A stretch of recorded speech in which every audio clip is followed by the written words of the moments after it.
Sifat fisika kimia obat. Di sini kita lebih akan membahas tentang klorfeniramin maleat atau disebut juga dengan CTM. Nah, dapat kita ketahui bahwa strukturnya seperti pada gambar ini. Nah, di mana berdasarkan data farmakokinetikanya memiliki bioavailabilitas yaitu sebesar 25-50% dengan ikatan proteinnya yaitu 72%, di metabolismenya di hati dengan enzim CYP2D6, kemudian memiliki waktu paruh sebesar 21-27 jam dan diekskresikan di renal atau di ginjal melalui urin. Dapat kita ketahui bahwa CTM ini merupakan antihistamin H1 generasi pertama yang digunakan untuk menangani reaksi alergi.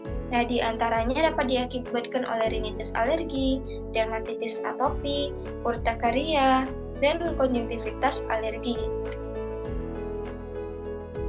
Nah, yang pertama kita akan membahas dulu nih sifat fisikanya. Di mana sifat fisika ini yaitu sifat yang instrumennya itu dapat diteliti, dapat dianalisa, dan diukur tanpa mengubah susunan utama dari zat.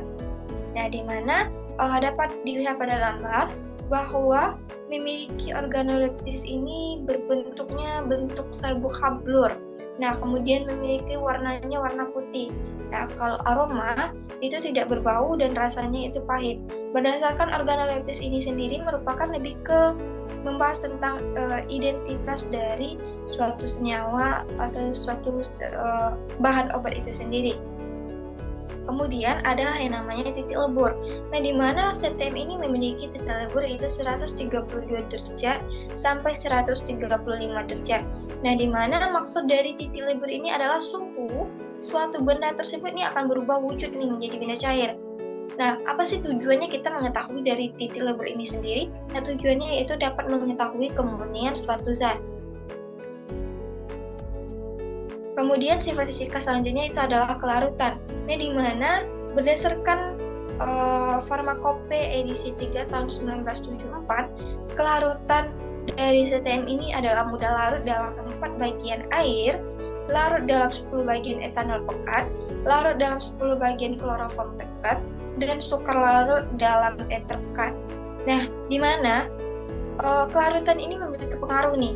Nah, di mana yang pertama itu kelarutan obat akan berkolerasi dengan laju penyerapan obat agar diabsorpsi dan menghasilkan efek terapeutik.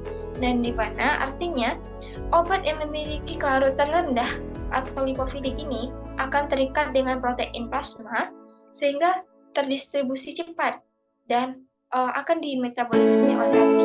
Kemudian sebaliknya nih, obat yang memiliki kelarutan tinggi atau hidrofilik ini akan terdistribusi secara terbatas dan di metabolismenya itu di ginjal nantinya. Oke, kemudian sifat kimia. Di sini kita akan membahas tentang sifat kimia yaitu adalah pH.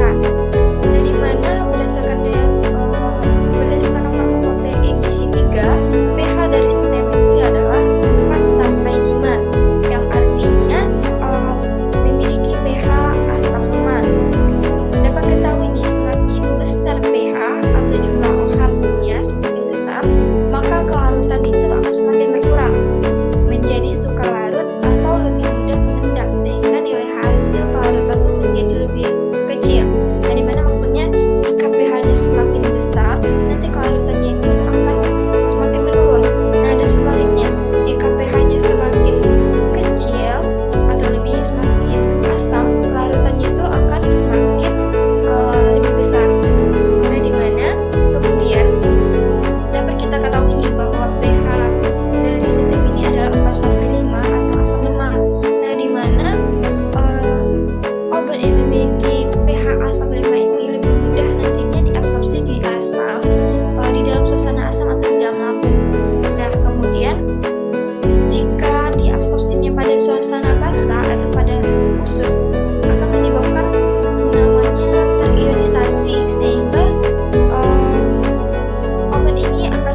seperti formulasi, bentuk sediaan, kestabilannya gimana, efektivitasnya gimana, dan keamanannya gimana.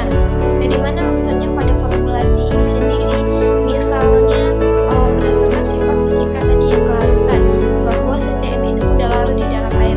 Ketika suatu sediaan yang kita bentuk atau kita buat dalam bentuk sediaan cair, maka CTM ini kita larutkannya dengan larut air.